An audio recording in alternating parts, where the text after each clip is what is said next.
দেখা যেতেছে আমি যে মাটির ঘরটায় থাকতাম, কলা গাছ মাতাল গাছের ঘেরা, দক্ষিণ পাশে দুইটা জানালা ছিল। এইখানে একটা তার অনেক পুরাতন, এই যে একটা আছে, এই দরজাটাও ১৭ বর্ষের বেশি। এগুলা নতুন, এই ঘরের সময় কাঁঠাল কাঠ দিয়ে বানানো হয়েছিল কমল মিস্ত্রি।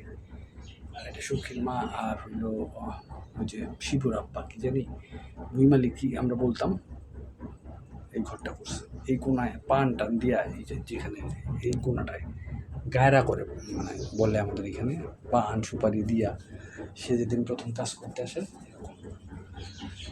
তারপরে ৮৮-র বন্যার সময় অনেক স্মৃতি। আমি তো গাজীপুরে চলে গেলাম, তার কিছু কাল আগে, আরো কয়েক বছর আগে এই ঘরটা হয়েছে।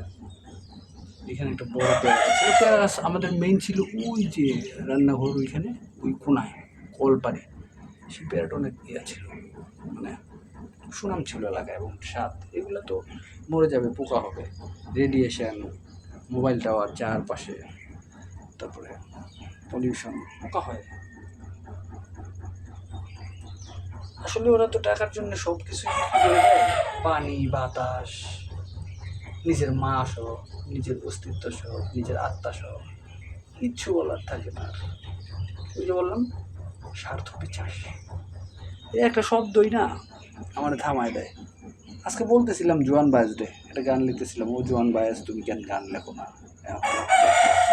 মোরগ ডাকতেছে ওখানে, পাউডার মুরগির ঘর ছোট্ট করে বানাই দিব আবার। আজকে প্ল্যান ছিল, জানি না হবে কিনা।